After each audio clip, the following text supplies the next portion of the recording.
अनन्य प्रेम की प्राप्ति के लिए अब हम साधन बताते हैं।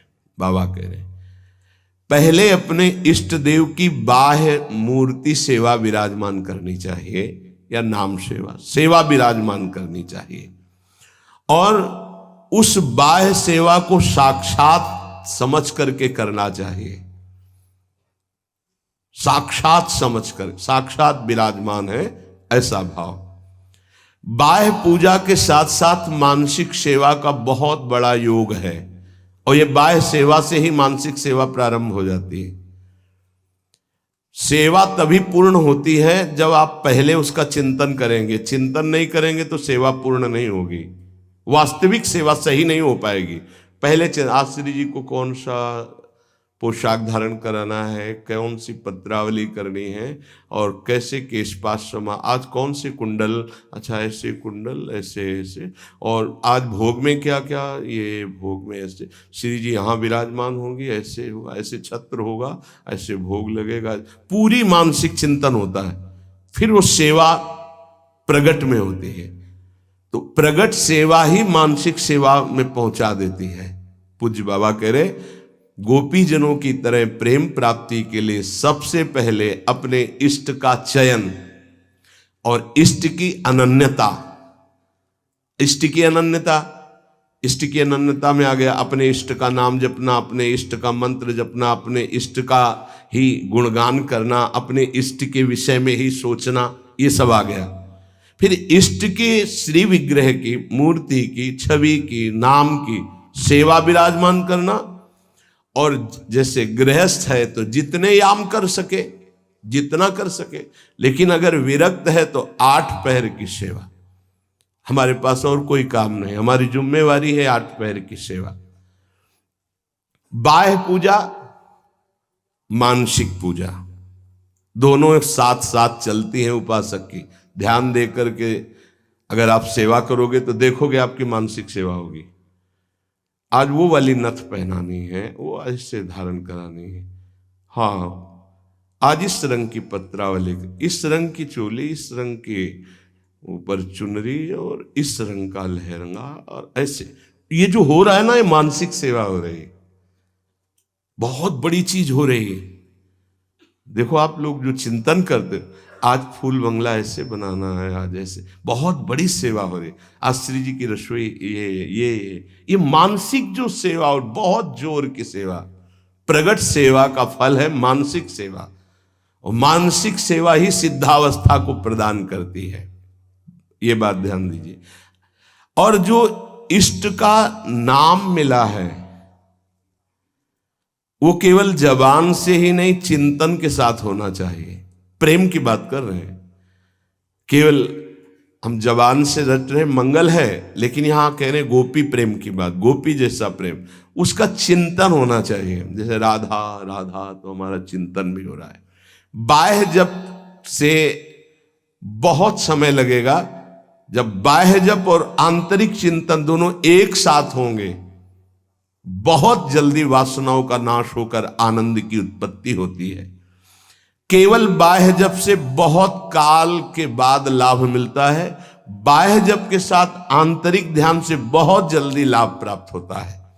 इष्ट देव का चयन, इष्ट देव की अनन्यता, इष्ट देव की प्रगट सेवा, मानसिक सेवा, और इष्ट देव का नाम ध्यान सहित जप, और इष्ट देव के ही गुणों का चिंतन करना। हमारी श्री जी का ऐसा स्वभाव, हमारे लालजू का ऐसा स्वभाव, उन्हीं की तरफ चिंतन करना।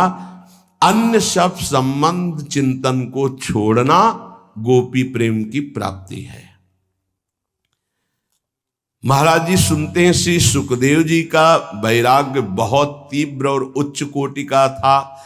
क्या ऐसा कोई साधक वैराग्य नहीं धारण कर सकता? इस कोटि का वैराग्य क्या साधु के अंदर, साधक के अंदर नहीं आ सकता? निश्चित आ सकता है, पर ये सकामी साधक के अंदर नहीं, विषयी साधक के अंदर नहीं।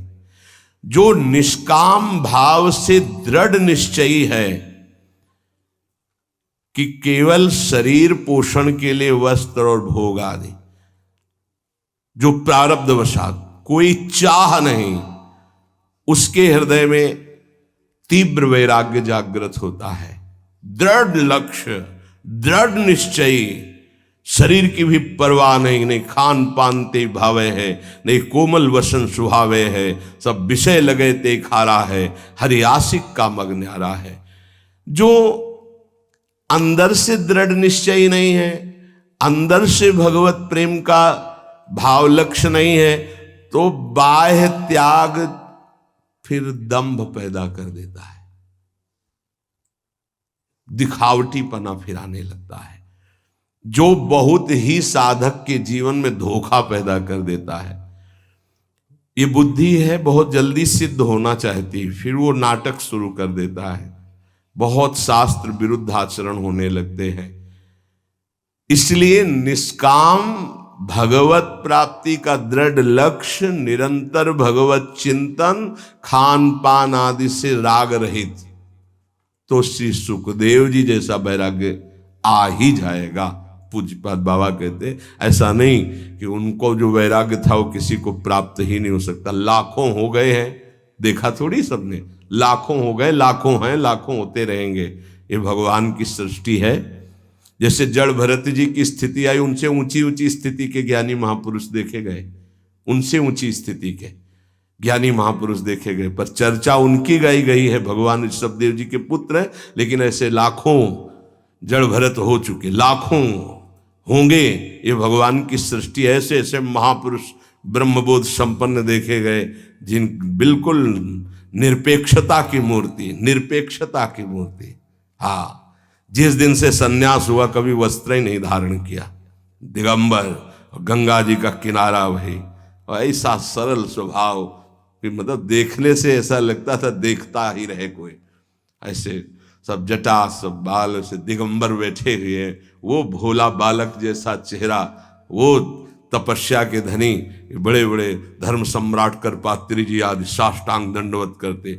असनी गंगा किनारे स्वामी श्री अनंग बोधाश्रम स्वामी, सेनपुर स्वामी श्री मग्नानंद सरस्वती जी, नजफगढ़ श्री स्वामी ओंकारानंद, ये गंगा का किनारा ना, एक से एक महापुरुष, सिद्ध महापुरुष। पूज्य बाबा, ये भगवान की प्राप्ति भगवान की इच्छा पर निर्भर है या पुरुषार्थ पर निर्भर है? भगवत प्राप्ति भगवत इच्छा पर निर्भर है कि वो जिसको चाहेंगे मिल जाएंगे, या अपना भी कोई पुरुषार्थ है?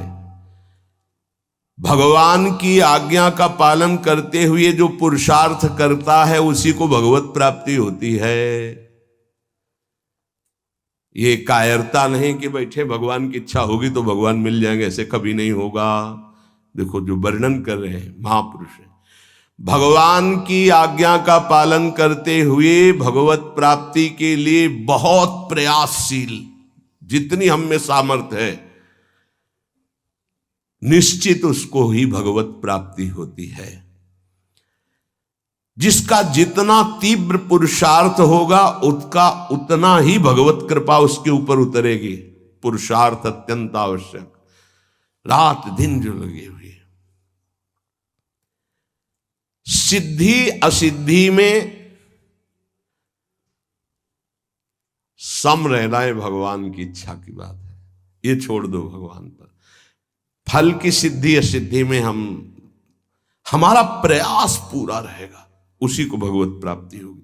सिद्धि असिद्धि में सम रहो, लाभ मिला कि नहीं मिला, फायदा हुआ कि नहीं, इस पर सम रहो, इस पर ध्यान मत दो। तुम पुरुषार्थ करते रहो, प्रयास करते रहो, निश्चित तुम्हें भगवत प्राप्ति हो जाएगी, पक्का। देखो ये पूरे जीवन की यात्रा की बात है, 4 दिन में सुधरने वाले नहीं हैं। विश्वास हमारी बात पर करना, ये कोई छोटे मोटे शत्रु नहीं है, नहीं तो तुम्हारी साधना फिर ढीली हो जाएगी कि 2 साल हो गए, अभी तो हम काम विजयी नहीं हुए, क्रोध विजयी नहीं हुए, अभी हम लोभ विजयी नहीं हुए, मोह विजयी।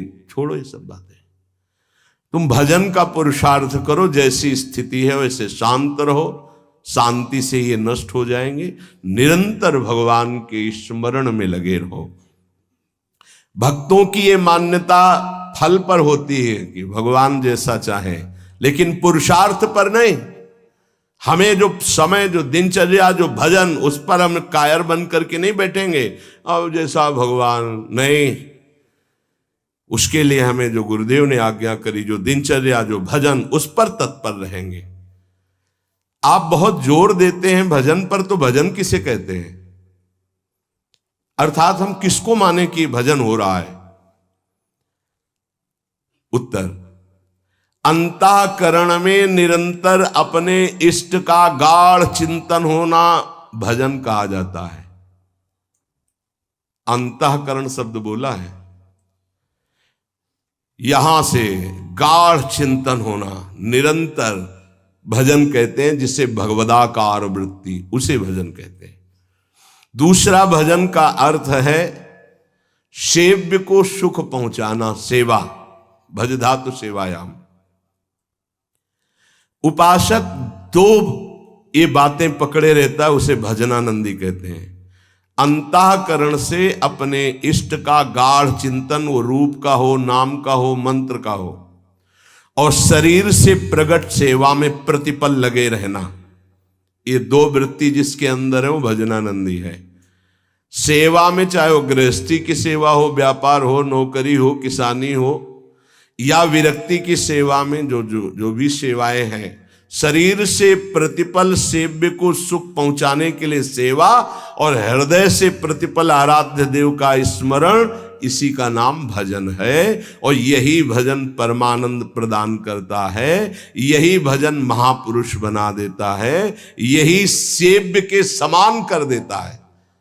प्रभु सेव्य है, प्रभु के समान कर, ब्रह्मविद ब्रह्मयु भवति। तो भजन क्यों करना चाहिए? अपना कमाते हैं, खाते हैं, जी रहे हैं, क्यों भजन करें? भजन इसलिए करना चाहिए कि हम अवगुणी हैं जन्म जन्मांतर से, अवगुण छोड़ने के लिए। हमारे अंदर बड़ी नीच वासनाएं हैं, उन वासनाओं का नाश करने के लिए। हम बड़े हीन विचार वाले हैं, उन विचारों का नाश करने के लिए। हमें हर तरफ से दुख ने घेर रखा है, उस दुख का नाश करने के लिए, जन्म मरण से छूटने के लिए ये हमें भजन करना है। हम जिसका भजन करते हैं उसके सारे सद्गुण हमारे अंदर आ जाते हैं। अतः हमें नाशवान वस्तु व्यक्ति का भजन नहीं करना, अविनाशी का भजन करना है। वो है श्री भगवान। भजन करने से सबसे बड़े भगवान है तो सबसे बड़ा बन जाता है। ये दीनहीन विचार, ये दुख, ये दुविधा, ये संशय, दरिद्रता, जन्म मरण, ये सब कूड़ा करकट खत्म हो जाता है। इसलिए भजन करना अत्यंत आवश्यक है। भजन करना अत्यंत आवश्यक है। इससे विशेष लाभ क्या होता है? भजन से विशेष लाभ यह होता है कि जहां से हम बिछुरे थे वहीं हम पहुंच जाते हैं। कहां से बिछुरे हैं? प्रभु से। ममैवांशो, कितना गलत हो गया है। भगवान ऐसा लगता है कोई और है, और संसार लगता है ये मेरे, और वो के ममैवांशो, वो मेरे पिता है, मेरे स्वामी, मेरे प्रीतम, मेरे सब कुछ, और उनको मैं भूल गया। ये बात जानने के लिए जब हम भजन करते हैं तो हमारे हृदय में आ जाता है कि हमारे प्रभु है। फिर जो सुख प्राप्त होता है वो कभी किसी लोक और भोग में नहीं प्राप्त हो सकता। प्रेम स्वरूप हमारे इष्ट है तो हमारा प्रेम स्वरूप जागृत हो जाता है। भजन का लाभ है भगवान से बिछुड़े थे भगवान से मिल जाना। अगर भजन ना करे तो, पहले कहा भजन क्यों करना चाहिए, अब कह रहे हैं अगर भजन ना करे तो, अगर भजन नहीं करोगे तो विषय फंसा लेंगे, काम क्रोध लोभ मोह मद, और तुम्हारी दुर्गति कर देंगे। ये क्षण भंगुर विषयों का चिंतन होगा, क्षण भंगुर विषयों का भोग होगा, तो तुम्हें एक क्षण भी सुख का अनुभव नहीं होगा, दुख ही दुख तुम्हें घेर लेगा। अतः निरंतर भजन करने के लिए इसीलिए कहा जाता है कि कोई विषय चिंतन न बने, कोई विषय क्रिया ना हो, कोई विषय हमें दुख में फंसा ना पावे। सबसे बड़ा लाभ निरंतर भजन है। भजन करने का अधिकारी कौन है? बहुत बड़े ज्ञानी प्रश्नकर्ता श्री अखंडानंद सरस्वती जी। भजन करने का अधिकारी कौन है बाबा? सब भजन करने के अधिकार, सबका अधिकार है भजन करने। बाल बच्चा कोई भी, पुरुष नपुंसक नारीवा, जीव चराचर कोय, सर्व भाव भज कपट तज मोहि परम प्रिय सोय। बाबा ये भजन करने वालों में भी पाप कर्म देखे जाते हैं, ये क्यों नहीं छूटते हैं? भजन तो सब पापों का नाश कर देता है, फिर भजन करने वालों से पाप कर्म क्यों नहीं छूटते? क्योंकि वो सही भजन नहीं करते। बहुत ध्यान से समझना, वो विषय चिंतन करते हैं, विषय भोग करते हैं, उस समय भजन छोड़ देते हैं, जिससे पाप बनता है, भजन में अरुचि होती है। हम इसीलिए तो कह रहे हैं निरंतर भजन करो, विषय चिंतन मत करो। जो भजन भी करता है और विषय चिंतन और विषय भोग भी करता है, उसको जन्म जन्मांतर लग जाएंगे, बाबा कह रहे हैं। क्योंकि जन्म जन्मांतर इसी से होते चले आ रहे हैं, बार बार विषय चिंतन, बार बार विषय भोग। इसीलिए तो हम कहते हैं भैया, एक जन्म का सारा मेहनत समय इस बात में लगा लो कि विषय चिंतन न होने पावे, पाप कर्म न होने पावे, भजन बन जाए। हम अगर एक जन्म प्रभु को दे देते तो अनंत जन्मों की बिगड़ी बन जाती, तो घाटा थोड़ी है, लाभ ही लाभ है। जितना समय भजन नहीं करेंगे उतना समय मन विषय चिंतन करेगा और आपके द्वारा पाप कर्म हो ही जाएगा। पाप कर्म होगा तो सबसे पहले गुरु में अश्रद्धा होगी, फिर इष्ट भजन में अरुचि होगी। ये उसका लक्ष्य। कहीं भी अपराध करो, वो पहले आपके गुरु संबंध को तोड़ेगा, तभी तुम्हारे ऊपर प्रहार कर सकता है। नहीं, गुरु कृपा पात्र पर प्रहार नहीं कर सकती माया। पहला कार्य करेगी, गुरु संबंध छुड़वाएगी, इष्ट चिंतन छुड़वाएगी। इसलिए हम कहते हैं जितना जितना समय तुम विषय चिंतन में देते हो, अगर वो भी भजन में दे दो तो पाप छूट जाएंगे, नहीं तो पाप कर्म होते रहेंगे, भजन का अनुभव नहीं होगा। कहा जाता है कि भजन करने वाला एकांत सेवन करे। इसका मतलब क्या होता है? क्योंकि हम जब वृत्ति को एक ईश्वर में, प्रभु में लगाना चाहते हैं, तो यदि हम ज्यादा भजन विरोधी व्यक्तियों का संग करेंगे, व्यवहार करेंगे, खान पान करेंगे, तो हमारी वृत्ति भजन में नहीं लगेगी। हमारा खान पान, हमारा व्यवहार एकांतिक होना चाहिए। कैसा एकांतिक? हम 501 ही प्रभु का नाम जपने वाले पा रहे हैं तो हम अकेले पा रहे हैं, ऐसा समझ लो। और 2 व्यक्ति हैं, एक विषयी है, प्रपंची है, तो मान लो हमारा भारी कुसंग हो रहा है। हम 500 में भी एक हैं और वहां एक में भी हम भारी प्रपंच में फंसे हुए हैं। ये एकांतिक भाषा को समझ लीजिए। हम इतने लोग बैठे हैं इस समय, सब एकांत हैं। बोलो किसके मन में क्या चल रहा है? एक प्रभु की चर्चा सुन रहे तो हम सबका मन एक ही है। एकांत का मतलब होता है अपने इष्ट के अनुरागियों का ही संग करना, अपने इष्ट में ही प्रीति हो ऐसा खान पान व्यवहार करना। इष्ट विरोधी वृत्ति, इष्ट विरोधी व्यक्ति, इष्ट विरोधी व्यवहार, इसका त्यागी सदैव एकांतिक ही माना जाता है। एकांत में कमरे में पड़ा है, इष्ट विरोधी चिंतन कर रहा है, प्रपंची एक केवल साथ चल रहा है, वो इष्ट विरोधी व्यवहारी है, प्रपंच। 1000 लोग एक साथ बैठे हुए हैं इष्ट के अनुकूल, वो एक माना जाएगा। वैसे मुख्य बात भजन करने वालों को क्या नहीं करना चाहिए? तो मुख्य बात है प्रवृत्ति में रहने वाले लोगों का संग नहीं करना चाहिए। प्रवृत्ति विषय भोगों में। पूज्य स्वामी जी ने पूछा भजन करने वाले को मुख्य सावधानी क्या रखनी चाहिए? तो बोले मुख्य सावधानी है कि प्रवृत्ति में रहने वालों का संग नहीं करना चाहिए भजनानंदी को। क्यों? एक प्रवृत्ति देखी मैथुन धर्म की सौभरी जी ने, तो 50 ब्याह किए। तब उन्होंने श्लोक लिखा, संगम त्यजेत मिथुन व्रतिनाम मुमुक्षु सर्वात्मना न विसजेत बहिरिंद्रियाणि। अय मुमुक्षु, संसार से मुक्त होने वाले साधक, ये जो मैथुन प्रवृत्ति में युक्त जन है, इनका संग भूल के भी मत करना। उनमें परमाणु है ऐसे, वो तुम्हारे को विचलित कर देंगे, तुम्हारे भजन को छीन लेंगे, तुम्हारा भजन का मार्ग अवरुद्ध हो जाएगा। संगम त्यजेत मिथुन वृत्ति नाम, यही बाबा ने बताया। भजन करने वालों को विशेष त्याग की बात क्या है, क्या ऐसा है जो उनको बिल्कुल नहीं करना चाहिए? तो बोले जो प्रवृत्ति में, संसार के भोगों में है, निवृत्ति मार्ग के उपासक, भगवत प्राप्ति के मार्ग के उपासक, उनका संग नहीं करना, उनके साथ चलना, उनसे संभाषण करना, ऐसा।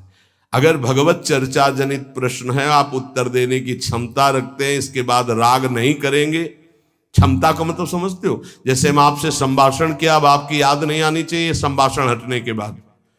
अगर आपकी छवि आई हमारे दिमाग में, आपका चिंतन हुआ, तो इसका मतलब आप अभी अधिकारी नहीं हैं। लाखों से संभाषण हो, लेकिन सब में राधा वल्लभ लाल की ही स्मृति रहे। राधा वल्लभ लाल एकांतिक में ध्यान में रहने चाहिए, एक भी छवि बाहरी नहीं आनी चाहिए, तब वो अधिकार प्राप्त होता है समाज सेवा का उपासक को।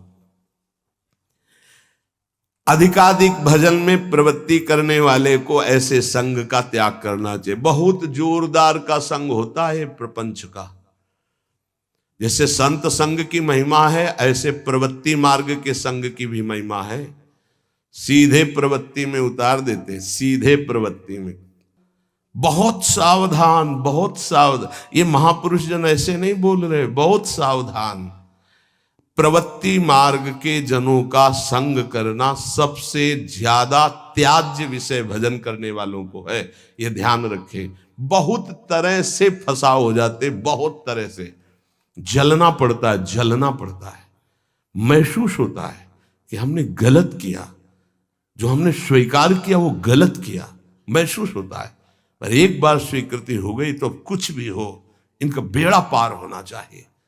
जिद्दी स्वभाव संतों का होता है, पर महसूस होता है। जब तक वैराग्य की प्रबल भूख न जागृत हो जाए और जब तक भगवत प्राप्ति का दृढ़ लक्ष्य न हो जाए, तब तक संग नहीं करना चाहिए। नहीं, रंग जो है वही चढ़ेगा जैसा हम करते हैं। महाराज सकाम भक्ति सुनते हैं और निष्काम भक्ति सुनते हैं, तो इसका क्या मतलब है? सकाम भक्ति और निष्काम भक्ति का अंतर क्या है? जो केवल प्रभु को चाहता है उसे निष्काम भक्त कहते हैं, और जो प्रभु से चाहता है उसे सकाम भक्त कहते हैं। सीधी भाषा में बाबा ने, जो केवल प्रभु को चाहता है वो निष्काम भक्त है, जो प्रभु से चाहता है वो सकाम भक्त है, जो केवल गुरुदेव को चाहता है वो निष्काम भक्त है, जो गुरुदेव से चाहता है अपनी अनुकूलता, अपने लिए, वो सकामता और निष्कामता में है। ये प्रभु से संबंध सिर्फ प्रभु चाहिए, प्रभु का वैभव, प्रभु से कुछ नहीं, सिर्फ प्रभु से प्रभु चाहिए। आप चाहिए, आप गुरुदेव से सिर्फ गुरुदेव चाहिए।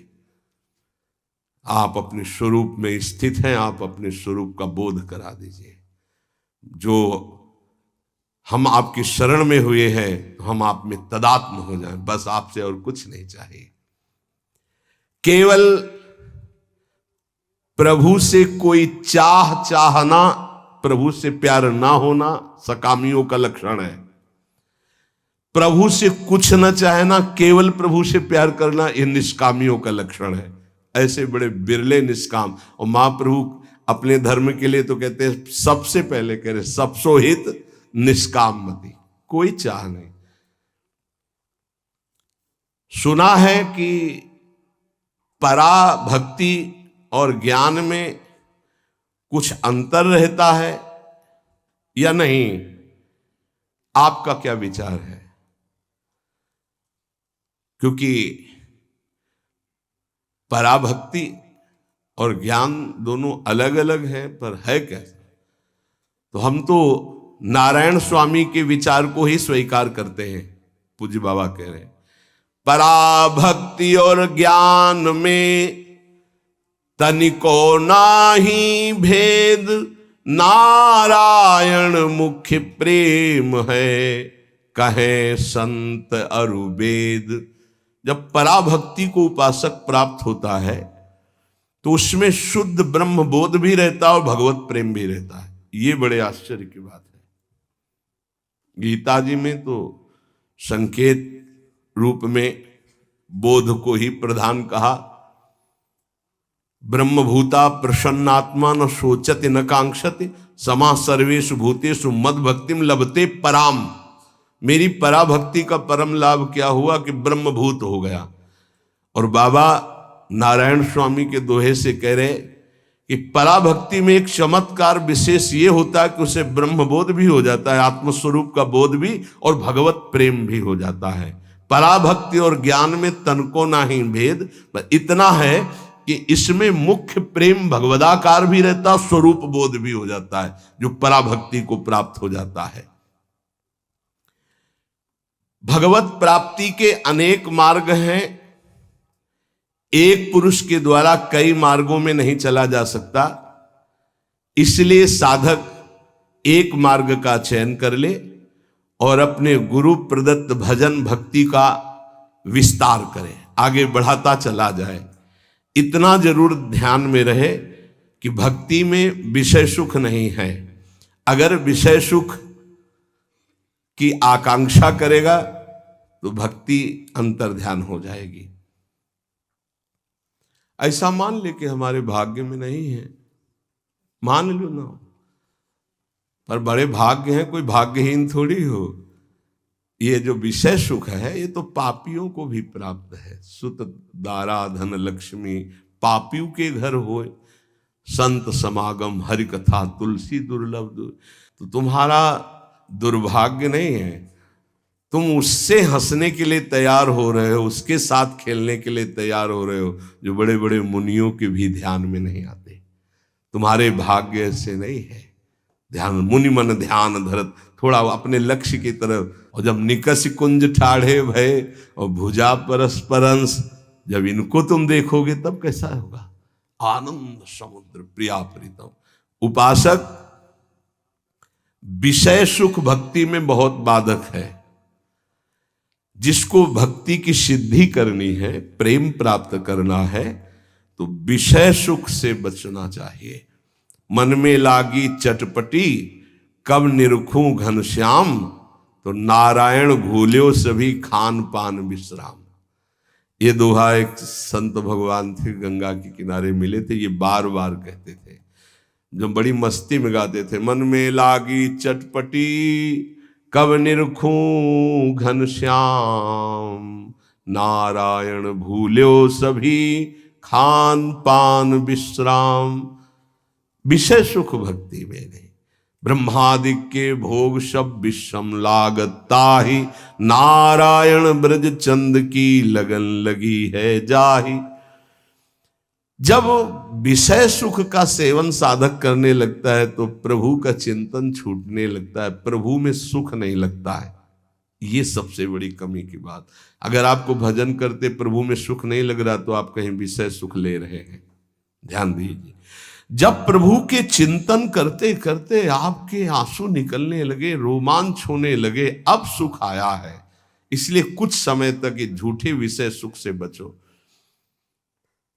कुछ अच्छा नहीं लगता। सच्ची भगवान वो सब संयोग प्रदान करते हैं, खान पान विश्राम सब, कुछ अच्छा नहीं लगता। जो मन प्रभु के चरणारविंद का आशिक हो जाता, कुछ अच्छा नहीं, कोई उसे अच्छा ही नहीं लगता। सच्ची मानिए, कुछ अच्छा नहीं लगता। सब कुछ है पर कुछ अच्छा नहीं लगता। क्यों? क्योंकि जो वास्तविक अच्छा लग रहा था सब में, वो अनंत ब्रह्मांडों का अच्छा लगने वाला अब अच्छा लगने लगा है, इसलिए अच्छा नहीं लगता। अगर किसी का शरीर अच्छा लग रहा है तो कृष्ण है इसलिए अच्छा लग रहा है, वो अंतर ध्यान हो जाए तो कहां अच्छा लगेगा। किसी वस्तु में आकर्षण है तो कृष्ण का है, और अब सीधे कृष्ण का आकर्षण हो गया तो अब कैसे अच्छा लगेगा। इसलिए विषय सुख का त्याग करते हुए विषयी पुरुषों के संग का त्याग करते